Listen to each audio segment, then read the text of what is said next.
na turerire mheshimiwa Kimani wa Ichung'wa mena barire nio maratumirwo ni muthamaki magacire na andu acio we Kimani wa Ichung'wa kugikahitana tuigua ati no wahingica muthamaki uyu kumwira athie ngeithi we Kimani wa Ichung'wa ugathama guku niguo ni mwara Kimani wa Ichung'wa Kimani wa Ichung'wa werwo ni andu a guku ndukae guthie barabara io arorie ku. Ladies and gentlemen, thank you and welcome. This is Edu Bazenga TV. If you haven't subscribed, kindly find a second and subscribe. Now, my question today is, why is President Ruto and Rigathi Gachagua very much afraid and scared of the handshake? One thing is that Rigathi Gachagua and the President Ruto are afraid of manipulating their credibility within the government. Now, you remember the previous regime of Uhuru Muigai Kenyatta, we had the handshake. So, when we had the handshake, we had the opposition already in government. So, anybody within the opposition who happened to loot any public resources, there is nowhere that you could have taken them because they are already in government. And also, anybody in the government, there is nowhere that you could have taken them because already there is no opposition to check on them. There was nobody to oversight the government. So that is one reason as to why Deputy President Rigathi Gachagua and William Samoei Ruto are against handshake, because they will lose their credibility. The second thing is that they want His Excellency William Samoei Ruto, the President of the Republic of Kenya and the Commander-in-Chief, want to have a legacy.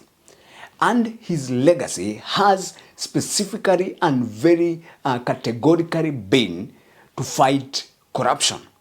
Mtu yeyote ambaye anapanga ati kuiba pesa ya serikali, my friend, tafuta nchi ingine.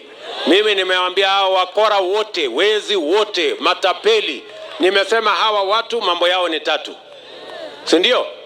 Either wahame Kenya, ama waende jela, ama waende mbinguni. Hakuna dawa ingine. Sijui kama naelewana. Mnataka mtu akuja aibe pesa yetu hapa? Mimi nalete pesa hapa 500 million inapotea. Nalete 1 billion inapotea. 500, kwani sasa? Hapana. Hapana, ikai namna hiyo. Sijui kama tumeelewana. Mmekubali wezi wote tuwafukuze? Maneno ya wezi ni ngapi? Wahame Kenya, waende jela, ama waende mbinguni. He want to fight corruption.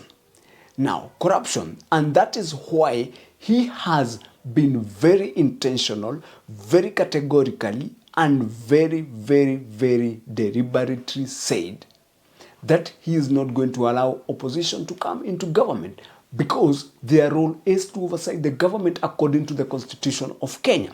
And that is the reason as to why President William Samoei Arap Ruto have even agreed to send his cabinet secretary into parliament so that they can be counter-checked, asked questions, so that if you happen to be corrupt or to have misused public resources, they can eliminate you from the parliament.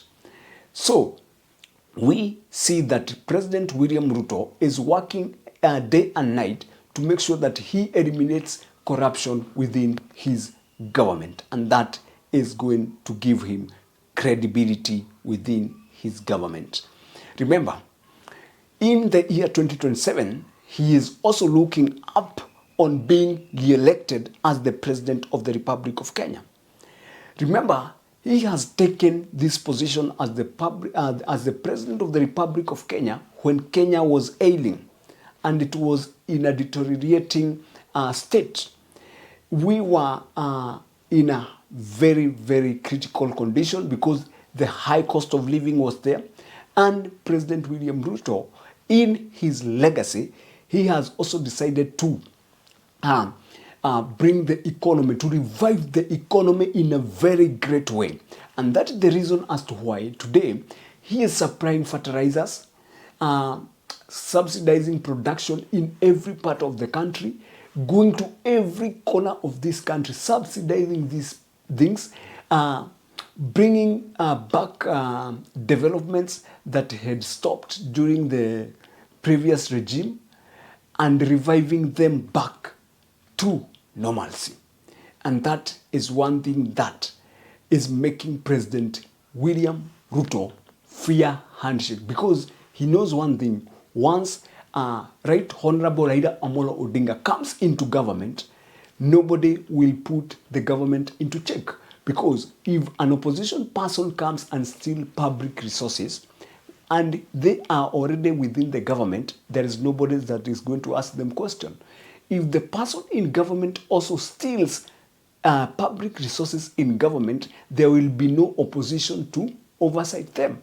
And that is why President William Samoei Ruto is against even this bipartisan stock as we speak. We are just wasting honorable MPs' time, which they could be using to develop their home constituencies. So as far as we are concerned, we are just wasting time with these bipartisan stocks. Munataka tuzungumuze hata tuachane nayo. Mazungumuzo ama tuachane nayo. Mazungumuzo ama barabara. Rais wetu tunasema sisi kama Mount Kenya, hata hiyo mazungumuzo inatupotezea wakati. Tuachane nayo. Tujenge barabara, turite kahawa, turite majani na ile maneno ingine yote. Hao wote waongee na waongee wakitaka. Asanteni na